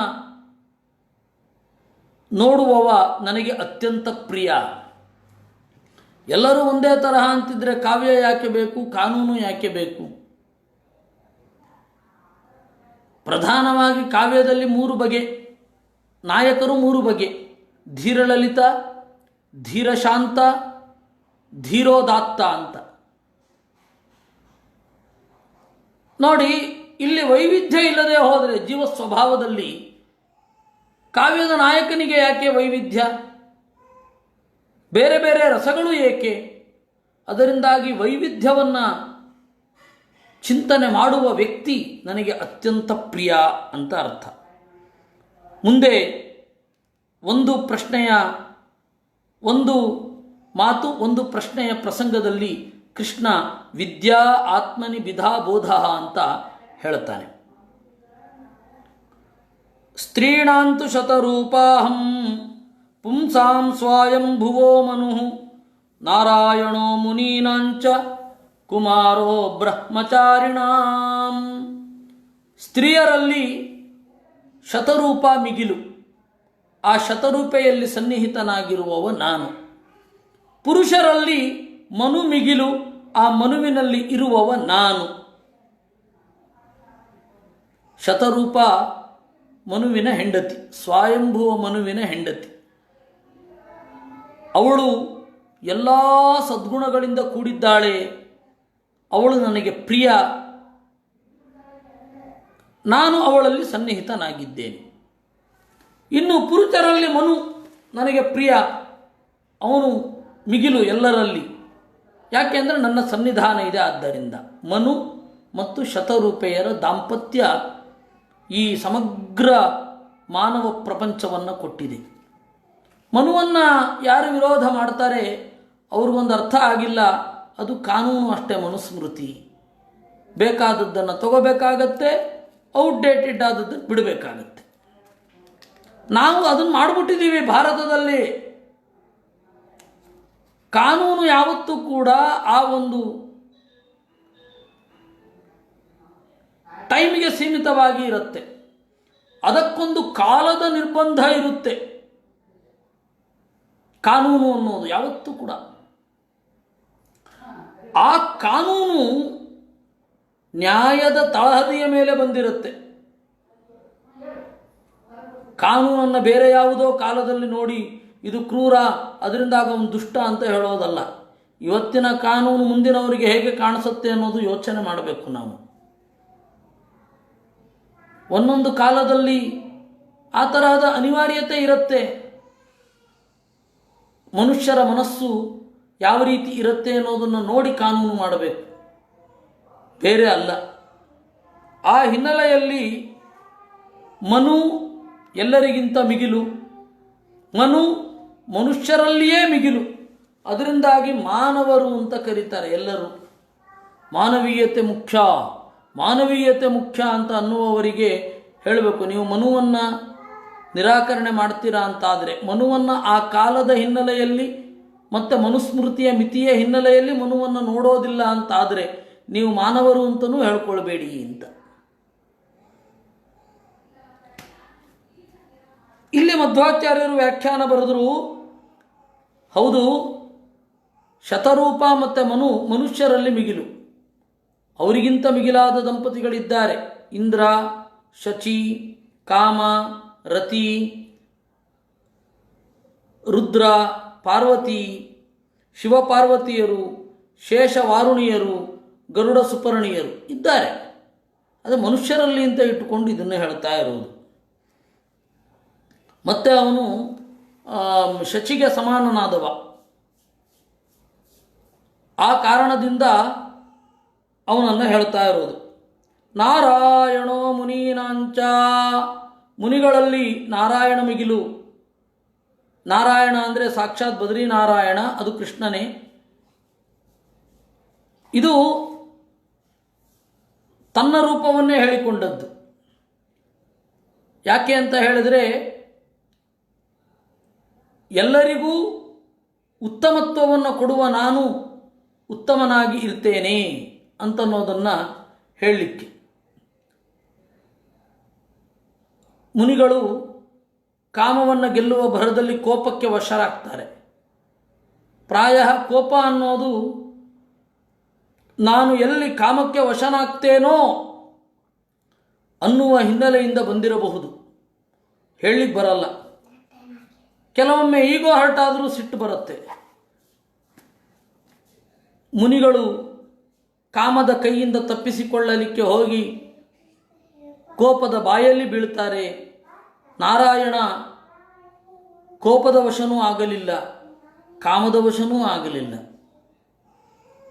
ಅದನ್ನು ಜಗತ್ತಿಗೆ ತೋರಿಸಿಕೊಟ್ಟ, ಹೇಗೆ ತಪಸ್ಸು ಮಾಡಬೇಕು ಅಂತ. ಅದರಿಂದಾಗಿ ನಾರಾಯಣೋ ಮುನೀನಾಂಚ. ಇನ್ನು ಕುಮಾರೋ ಬ್ರಹ್ಮಚಾರಿಣಾಂ, ನೈಷ್ಠಿಕ ಬ್ರಹ್ಮಚಾರಿಗಳಲ್ಲಿ ಸನತ್ ಕುಮಾರ, ಅವನಲ್ಲಿ ನನ್ನ ಸನ್ನಿಧಾನ ಇದೆ. ಸನತ್ ಕುಮಾರ ರೂಪ ಅಂತ ಒಂದು ರೂಪ ಇದೆ. ಪರಮಾತ್ಮನ ವಿಶೇಷ ಸನ್ನಿಧಾನ ಆ ಸನತ್ ಕುಮಾರನಲ್ಲಿದೆ. ಅದರಿಂದಾಗಿ ಅವನಿಗೆ ಆ ಪರಿ ನಿಗ್ರಹ ಸಿದ್ಧಿಸಿದೆ. ನಾರಾಯಣೋ ಮುನೀನಾಂಚ ಕುಮಾರೋ ಬ್ರಹ್ಮಚಾರಿಣಾಂ. ಧರ್ಮಾಣಾಮಸ್ಮಿ ಸಂತ್ಯಾಗಃ ಕ್ಷೇಮಾಣಾಂ ಅಬಹಿರ್ಮತಿಃ ಗುಹ್ಯಾನಾಂ ಸತತಂ ಮೌನಂ ಮಿಥುನಾನಾಂ ಪುಮಾನಹಂ. ಧರ್ಮಾಣಾಮಸ್ಮಿ ಸಂತ್ಯಾಗಃ.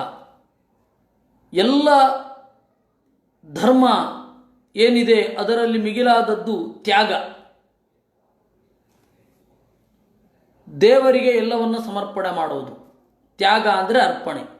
ಪಿತೃಭ್ಯ ಪಿಂಡಾನ್ ತ್ಯಜತಿ ಅಂದರೆ ಹಿಂಗೆ ಬಿಸಾಕ್ತಾನೆ ಅಂತ ಅರ್ಥ ಅಲ್ಲ. ಪಿತೃಭ್ಯ ಪಿಂಡಾನ್ ತ್ಯಜತಿ ಅಂದರೆ ಪಿತೃಗಳಿಗೆ ಪಿಂಡವನ್ನು ಅರ್ಪಿಸುತ್ತಾನೆ, ಮಮತ್ವ ಭಾವನೆಯನ್ನು ಬಿಡ್ತಾನೆ ಅಂತ ಅರ್ಥ. ಸ್ವಾಹ ಒಂದೇ. ತೇನ ತ್ಯಕ್ತೇನ ಭುಂಜೀಥಾ ಮಾ ಗೃಧಕ್ಕಸ್ಯ ಸ್ವಿಧನಂ. ಅಲ್ಲಿ ತ್ಯಕ್ತ ಅಂದರೆ ಕೊಡೋದು ಅಂತ, ದೇವರು ಕೊಟ್ಟದ್ದರಿಂದ. ಸಂಸ್ಕೃತದಲ್ಲಿ ತ್ಯಾಗ ಅಂತ. ಇಂಗ್ಲೀಷಿನಲ್ಲಿ ಒಂದು ಶಬ್ದ ಇದೆ, ಗಿವ್ ಅಪ್. ಕೊಡೋದು ಮೇಲ್ಗಡೆ ಆಗೋದು ಯಾವಾಗ ಅಂದರೆ ನನಗೆ ವಾಪಸ್ ಬರಲಿ ಅಂತ ಹೇಳಿದಾಗಲ್ಲ, ನಿನಗೆ ಇರಲಿ ಅಂತಂದಾಗ ಕೊಡುವುದು ಮೇಲ್ಗಡೆ ಆಗ್ತದೆ. ಕೊಡುವುದು ಮೇಲು ಯಾವಾಗ? ದಾನ ಮಾಡಿದಾಗ. ಆದರೆ ಅದು ಅವರಿಗೆ ಆ ಅರ್ಥದಲ್ಲಿ ಬಳಕೆ ಏನಿಲ್ಲ, ಎಲ್ಲ ಅರ್ಥದಲ್ಲಿಯೂ ಬಳಕೆಯಲ್ಲಿದೆ. ಇವಾಗ ಶನ್ನಿಂಗ್ ಅನ್ನುವ ಅರ್ಥದಲ್ಲಿಯೂ ಕೂಡ ಗಿವ್ ಅಪ್ ಅಂತ ಬಳಸ್ತಾರೆ. ಆ ವರ್ಜನೆ ಅಂತನ್ನೋದು ಶನ್ ಅಂತನ್ನುವ ಧಾತುವಿನಲ್ಲಿ ಪದದಲ್ಲಿ ಬರ್ತದೆ. ಆದರೆ ಗಿವ್ ಅಪ್ ಅಂತನ್ನೋದು ಅವರು ಶನ್ ಅನ್ನೋ ಅರ್ಥದಲ್ಲಿಯೂ ಕೆಲವೊಮ್ಮೆ ಬಳಸ್ತಾರೆ. ಮೂಲ ಅರ್ಥ ಹೀಗಿರಬೇಕು ಅಂತ ನನ್ನ ಊಹೆ. ತಪ್ಪಿದ್ರೆ ಹೇಳಿ ಯಾರಾದರೂ. ಇಲ್ಲ ಇದು ಮೂಲ ಅರ್ಥದಲ್ಲಿ ಹೀಗಿದೆಯೇನೋ, ಯಾಕೆಂದರೆ ಮೂಲದಲ್ಲಿ ಭಾಷೆ ಅತ್ಯಂತ ಪ್ರಾಚೀನದಲ್ಲಿ ಈ ಪ್ರವೃತ್ತಿ ನಿಮಿತ್ತ ಇತ್ತು ಅಂತ ಏನಾದರೂ ಹೇಳಿದರೆ ನಾನು ತಿದ್ದುಕೊಳ್ತೇನೆ. ನನ್ನ ಊಹೆ ಇದು. ಗಿವ್ ಅಪ್ ಅಂತಂದರೆ ಕೊಡುವುದು ಮೇಲೆ, ಯಾವಾಗ? ಬಿಟ್ಟಾಗ, ನನ್ನದಲ್ಲ ಅನ್ನೋದನ್ನು ಬಿಟ್ಟಾಗ ಇರಬಹುದು. ಎಲ್ಲ ಧರ್ಮಗಳ ಸಾರ ಯಾವುದು? ಸಂತ್ಯಾಗ, ದೇವರಿಗೆ ಅರ್ಪಣೆ ಮಾಡೋದು. ದೇವತೋದ್ದೇಶೇನ ಹವಿಹಿ ತ್ಯಾಗ. ಸ್ವಾಹ ಅಂದ್ರೇನು? ದೇವತೋದ್ದೇಶಕವಾಗಿ ತಮ್ಮ ಭಾವನೆಯನ್ನು ತ್ಯಾಗ ಮಾಡೋದೇನಿದೆ ಅದನ್ನು ತ್ಯಾಗ ಅಂತ ಕರೀತಾರೆ. ಕ್ಷೇಮಾಣಾಂ ಅಬಹಿರ್ಮತಿ. ಒಳಗಡೆ ಮೂಡಿದ ಹೊಳಹನ್ನು ಉಳಿಸ್ಕೊಳ್ಬೇಕು ಅಂತಂದರೆ ಒಳಮುಖವಾಗಿರಬೇಕು. ಕ್ಷೇಮಾಣಾಂ ಅಬಹಿರ್ಮತಿ. ಹೊರಗಡೆ ಜಾಸ್ತಿ ವ್ಯಸ್ತನಾದರೆ ಒಳಗಡೆ ಗಳಿಸಿದ್ದು ಒಳಗಡೆಯ ಹೊಳಹು ಕಳೆದು ಹೋಗುತ್ತೆ. ಅದರಿಂದಾಗಿ ಹೆಚ್ಚು ಬಹಿರ್ಮುಖನಾಗಬಾರದು. ಗುಹ್ಯಾನಾಂ ಸತತಂ ಮೌನಂ. ಗುಟ್ಟುಗಳಲ್ಲಿ ಮೌನ ಮಿಗಿಲು. ಯಾಕೆಂದರೆ ಒಂದು ಮೌನದ ಹಿಂದೆ 1000 ಅರ್ಥಗಳಿರಬಹುದು, ಆದರೆ ಮಾತಿನ ಹಿಂದೆ ಇಷ್ಟೇ ಇರುವುದು. ಮಾತಿಗೂ ಮೌನಕ್ಕೂ ಕಂಪೇರ್ ಮಾಡಿದರೆ ಮಾತಿಗೆ ಮಿತಿ ಉಂಟು, ಮೌನಕ್ಕೆ ಎಷ್ಟು ಅರ್ಥಗಳನ್ನು ಮಾಡಬಹುದು. ಮಿಥುನಾನಾಂ ಪುಮಾನಹಂ. ಇನ್ನು ಗಂಡು ಹೆಣ್ಣು ಜೋಡಿಗಳಲ್ಲಿ ನಾನು ಗಂಡಿನಲ್ಲಿ ಸನ್ನಿಹಿತನಾಗಿದ್ದೇನೆ. ಆದ್ದರಿಂದಾಗಿ ಪ್ರಕೃತಿಯಲ್ಲಿ ಹೆಣ್ಣಿಗೆ ಇರುವ ಒಂದು ಸಮಸ್ಯೆ ಗಂಡಿಗಿಲ್ಲ. ಹೆಣ್ಣು ಅದು ಸಮಸ್ಯೆ ಅನಿಸಿದ್ರೆ ಸಮಸ್ಯೆ, ಸಮಸ್ಯೆ ಅಲ್ಲ ಅಂತಂದರೆ ಅಲ್ಲ. ಹೆಣ್ಣು ಸೃಷ್ಟಿಯ ಮಾಧ್ಯಮ, ಅದರಿಂದಾಗಿ ಅವಳನ್ನು ಜೋಪಾನ ಮಾಡಬೇಕು. ಎಲ್ಲರೂ ಹೇಳೋದುಂಟು, ಗಂಡಿಗೆ ಯಾಕೆ ಒಬ್ಬನೇ ಓಡಾಡಬೇಡ ಅಂತ ಹೇಳೋಲ್ಲ, ಹೆಣ್ಣಿಗೆ ಯಾಕೆ ಹೇಳ್ತಾರೆ ಅಂತ. ಗಂಡು ಒಬ್ಬನೇ ಓಡಾಡಿದ್ರು ಏನು ತೊಂದರೆ ಇಲ್ಲ, ಅಬ್ಬಬ್ಬ ಅಂದರೆ ಕೊಂದು ಬಿಡಬಹುದು. ಗಂಡು ಒಬ್ಬನೇ ಓಡಾಡ್ತಾ ಇದ್ರೆ ದುಡ್ಡು ಕಿತ್ಕೋಬೋದು, ಕೊಲ್ಲಬಹುದು. ಆದರೆ ಹೆಣ್ಣು ಒಬ್ಬ ಕೆಟ್ಟವನನ್ನು ಸೃಷ್ಟಿ ಮಾಡಿಬಿಡ್ಬೇಕಾಗತ್ತೆ. ಆ ಕೆಟ್ಟವನಿಂದ ಇನ್ನೊಬ್ಬ ಕೆಟ್ಟವನು ಬರಬಹುದು, ಆ ಕೆಟ್ಟ ಸಂತತಿಯಿಂದ ಕೆಟ್ಟ ಸಂತತಿ ಮುಂದುವರಿಬಹುದು, ಗೊತ್ತಿಲ್ಲ. ಆ ಸಾಧ್ಯತೆಗಳನ್ನು ಹೇಳಲಿಕ್ಕೆ ಇಲ್ಲ ಅಂತ ಹೇಳಿದ್ದೇ ವಿನಃ ಅದು ನಾವೇನು ಮಾಡಿದ್ದಲ್ಲ ರೂಲು. ಹೆಣ್ಣು ಹೀಗಿರಬೇಕು ಅಂತ ನಾವೇ ಮಾಡಿದ್ದು ರೂಲು, ಅನಾದಿ ಕಾಲದಿಂದಿದೆ. ಯಾಕಿದೆ? ಪ್ರಕೃತಿಯ ಈ ಸಮಸ್ಯೆ ಇದೆ. ಆದ್ದರಿಂದಾಗಿ ನೋಡಿ, ಯಾವುದೇ ಒಂದು ಕಾನೂನು ಪ್ರಕೃತಿಯ ಹಿನ್ನೆಲೆಯಲ್ಲಿ ಇದ್ದರೆ ಅದಕ್ಕೊಂದು ಬೆಲೆ, ಅದಕ್ಕೊಂದು ನೆಲೆ. ನಾಳೆ ಹೇಳಬಹುದು, ಇಲ್ಲ ಎಲ್ಲ ಗಂಡಸರು ಕೂಡ 6 ಗಂಟೆಗೆ ಮನೆಯಲ್ಲಿ ಇರಬೇಕು. ಗಂಡಸರು ಹೊರಗಡೆ ಸುಳಿಯದೆ ಹೋದರೆ ಪೋಖರಿಗಳಿರಲ್ಲ. ಹೆಣ್ಣು ಸ್ವತಂತ್ರವಾಗಿರ್ತಾಳೆ, ಎಲ್ಲಿ ಬೇಕಾದ್ರೂ ಓಡಾಡಬಹುದು ಅಂತ ನೀವು ಹೇಳಬಹುದು. ಆಗಲಿ, ನೀವು ಅಲ್ಲಿಗೆ ಬಂದ್ರ, ಒಂದೋ ಅವಳನ್ನು ಒಳಗಡೆ ಇಡಬೇಕು, ಒಂದೋ ಗಂಡಸರನ್ನು ಬಂಧಿಸಿ ಅವಳನ್ನು ಹೊರಗಡೆ ಬಿಡಬೇಕು. ಎರಡೇ ದಾರಿ. ಏನೇ ಆಗಲಿ ಪ್ರಕೃತಿಯ ಒಂದು ಇದನ್ನು ಬದಲಾಯಿಸ್ಲಿಕ್ಕಾಗಲಿಲ್ವಾ? ಗಂಡು ಇರಲಿ ಹೆಣ್ಣು ಇರಲಿ ಹೊರಗಡೆ ಇರಲಿ ಅಂದರೆ ಸಮಸ್ಯೆಗಳಾಗತ್ತೆ. ಅದಕ್ಕಾಗಿ ಅದು ಹೇಳಿದ್ದು, ಅದು ಇರಬಾರದು ಅಂತಲ್ಲ, ಅದರ ಸ್ಪಿರಿಟನ್ನು ಅರ್ಥ ಮಾಡ್ಕೊಳ್ಬೇಕು. ಯಾವುದೇ ನಿಯಮಗಳಾಗಲಿ ಅದರ ಸ್ಪಿರಿಟ್ಟಿನ ಹಿಂದೆ ಬೀಳಬೇಕು. ಇಲ್ಲ ಅಂದರೆ ಅದು ಆಗುವಷ್ಟು ತಪ್ಪರ್ಥ ಬೇರೆ ಎಲ್ಲೂ ಆಗಲ್ಲ. ಅದಕ್ಕಾಗಿ ಮಿಥುನಾನಾಂ ಪುಮಾನಹಂ ಅಂದರು. ಗಂಡು ಹೆಣ್ಣು ಜೋಡಿಗಳಲ್ಲಿ ನಾನು ಗಂಡಿನಲ್ಲಿ ಸನ್ನಿಹಿತನಾಗಿದ್ದೇನೆ. ಅದರಿಂದಾಗಿ ಅವನಿಗೆ ಸೃಷ್ಟಿ ಮಾಡುವ ಶಕ್ತಿ ಇದೆ. ಸೃಷ್ಟಿಯನ್ನು ಹೆರುವ ಸಾಮರ್ಥ್ಯ ಅವಳಲ್ಲಿ ಇದೆ, ಹೆಣ್ಣಿನಲ್ಲಿ ಇದೆ ಅಂತಾರೆ.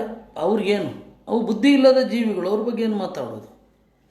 ಮಿಥುನಾನಾಂ ಪುಮಾನಹಂ ಸಂವತ್ಸರೋಸ್ಮಿ ಅನಿಮಿಷಾಂ ಋತೂನಾಂ ಮಧುಮಾಧವೌ. ಸರಿ, ಒಂದು ಪ್ರೋಗ್ರಾಮಿಂಗ್ ಚೇಂಜ್ ಮಾಡಿ, ಗಂಡು ಹೆರುವ ಹಾಗೆ ಮಾಡಿ ಅಷ್ಟೆ. ಗಂಡು ಹೆರುವ ಹಾಗೆ ಮಾಡಿ, ಹೆಣ್ಣು ಹೆರದ ಹಾಗೆ, ಹೆಣ್ಣು ಉತ್ಪತ್ತಿ ಮಾಡುವ ಹಾಗೆ ಮಾಡಿ, ಗಂಡಿನಲ್ಲಿ ಉತ್ಪತ್ತಿ ಮಾಡುವ ಹಾಗೆ ಮಾಡಿ. ಗಂಡು ಬೇಕಾದ್ರೆ ಹೆರದ ಹಾಗೆ, ಗಂಡು ಹೆರುವ ಹಾಗೆ ಮಾಡಲಿಕ್ಕೂ ಕಷ್ಟ, ಹೆಣ್ಣು ಹೆರಿಸುವ ಹಾಗೆ ಮಾಡೋದು ಕಷ್ಟ. ಪ್ರಕೃತಿಗೆ ವಿರುದ್ಧವಾಗಿ ಹೋಗಬಾರದು. ಅದರಿಂದಾಗಿ ಈ ನಿಯಮಗಳು ಯಾವತ್ತೂ ಪ್ರಕೃತಿಗೆ ಹತ್ತಿರವಾಗಿರಬೇಕು. ಪ್ರಕೃತಿಯ ನಿಯಮವನ್ನು ನೋಡಿಕೊಂಡೇ ನಾವು ಮುಂದುವರಿಬೇಕು, ಬೇರೆ ಅಲ್ಲ. ಸಂವತ್ಸರೋಸ್ಮಿ ಅನಿಮಿಷಾಂ ಋಷಿ ಮೃತೂನಾಂ ಮಧುಮಾಧವೌ. ಇನ್ನು ಸಂವತ್ಸರ ಅಸ್ಮಿ, ನಾನು ಸಂವತ್ಸರ ಅಂತನ್ನುವ ಕಾಲಚಕ್ರದಲ್ಲಿ ನನ್ನ ಎಲ್ಲ ಕ್ರಿಯೆಗಳನ್ನು ಮಾಡ್ತೇನೆ, ಹಾಗೆ ಸನ್ನಿಹಿತನಾಗಿರ್ತೇನೆ. ಈಗ ವರ್ಷ ಅಂತಂದರೂ ಮಳೆಗಾಲ ಅಂತ, ಈ ಮಳೆಗಾಲದಿಂದ ಮುಂದಿನ ಮಳೆಗಾಲದವರೆಗೆ 1 ವರ್ಷ ಅಂತಲೇ ಲೆಕ್ಕ. ಆ ಲೆಕ್ಕವನ್ನು ಇಟ್ಟವ ನಾನು. ಋತೂನಾಂ ಮಧುಮಾಧವೌ. ಋತುಗಳಲ್ಲಿ ವಸಂತ ಮಾಸ, ಅಲ್ಲಿ ವಸಂತ ಮಾಸದಲ್ಲಿ ಎಲ್ಲ ರಸಗಳು ತುಂಬಿ ಒಡೆಯುತ್ತವೆ. ಆ ಶಾಖಕ್ಕೆ ಒಳಗಡೆ ಇರುವ ರಸಗಳ ಎಲ್ಲರ ಒಳಗಡೆ, ಅದು ಮರಗಳಲ್ಲೇ ಆಗಿರಬಹುದು, ವ್ಯಕ್ತಿಗಳಲ್ಲೇ ಆಗಿರಬಹುದು, ಯಾವುದೇ ವಸ್ತುಗಳಲ್ಲಿ ಆ ರಸದ ಬದಲಾವಣೆ ಬೇಗ ಆಗತ್ತೆ. ಅದರಿಂದಾಗಿ ನಾನು ಋತುಗಳಲ್ಲಿ ಅವನು ಮಾಸಾನಾಂ ಮಾರ್ಗಶೀರ್ಷೋಹಂ, ಮಾಸಗಳಲ್ಲಿ ನಾನು ಮಾರ್ಗಶೀರ್ಷ. ಅದಕ್ಕೆ ಹಲವಾರು ಕಾರಣ ಉಂಟು. ವೇದದಲ್ಲಿ ಹೇಳಿದ ಯಜ್ಞವನ್ನು ಮಳೆಗಾಲ ಆದ ಮೇಲೆ ಮತ್ತೆ ದೊಡ್ಡ ಮಟ್ಟದಲ್ಲಿ ಶುರು ಮಾಡಲಿಕ್ಕೆ ಚಳಿಗಾಲವೇ ಆಗಬೇಕು. ಆಮೇಲೆ ದಂಡಯಾತ್ರೆ, ಎಲ್ಲ ದೊರೆಗಳು ಮಳೆಗಾಲದಲ್ಲಿ ನಿಷ್ಕ್ರಿಯರಾಗಿ ಇರ್ತಾರೆ. ಅಲ್ಲಿ ಚಿಕ್ಕ ಚಿಕ್ಕ ಕೆಲಸ ಮಾಡ್ತಾ ಇರಬಹುದಷ್ಟೇ. ದೊಡ್ಡ ದೊಡ್ಡ ಯುದ್ಧ ಮಾಡಬೇಕು ಅಂದರೆ ಚಳಿಗಾಲದ ತನಕ ಕಾಯಬೇಕು. ವಿಜಯದಶಮಿಯ ದಿವಸ ಮುಹೂರ್ತ ಇಡೋದು, ಎಲ್ಲಿ ಯುದ್ಧಕ್ಕೆ ಹೋಗಬೇಕು ಅಂತ. ಅದಾಗಿ ಒಂದು ತಿಂಗಳು ಪೂರ್ತಿ ಸಾಮು ಮಾಡಿಕೊಂಡು ಯುದ್ಧದ ತಯಾರಿಯನ್ನು ಮಾಡಿಕೊಂಡು ಚಳಿಗಾಲದಲ್ಲಿ ಹೊರಡೋದು. ಮಳೆಗಾಲದಲ್ಲಿ ಹೋಗೋದು ಇದೆಯಲ್ಲ, ಅದು ಯಾವತ್ತಿದ್ರೂ ಡೇಂಜರಸ್. ಮಳೆಗಾಲದಲ್ಲಿ ಹೋದರೆ ಸಾಂಕ್ರಾಮಿಕ ರೋಗಗಳ ಭಯ, ಆಮೇಲೆ ಕುದುರೆಗಳಿಗೆ ಆನೆಗಳಿಗೆ ಕೆಸರುಣ್ಣಾಗ್ತದೆ, ಬೇಡ ಮನುಷ್ಯರಿಗಾಗ್ತದೆ. ಅದರಿಂದ ಮಳೆಗಾಲದಲ್ಲಿ ಎಲ್ಲ ಹಬ್ಬಗಳು ಇವೆ. ವ್ಯಾಪಾರಿಗಳು ವ್ಯಾಪಾರಕ್ಕೆ ಹೋಗೋದಿಲ್ಲ, ಕ್ಷತ್ರಿಯರು ಯುದ್ಧಕ್ಕೆ ಹೋಗೋಲ್ಲ, ಅವರಿಬ್ಬರು ಇರ್ತಾರೆ. ಅದರಿಂದ ಎಲ್ಲರಿಗೂ ಹಬ್ಬ, ಮನೆಯಲ್ಲೇ ಇರ್ತಾರೆ. ಶುರು ಆಗೋದು ಮಾರ್ಗಶೀರ್ಷ ಮಾಸದಿಂದ.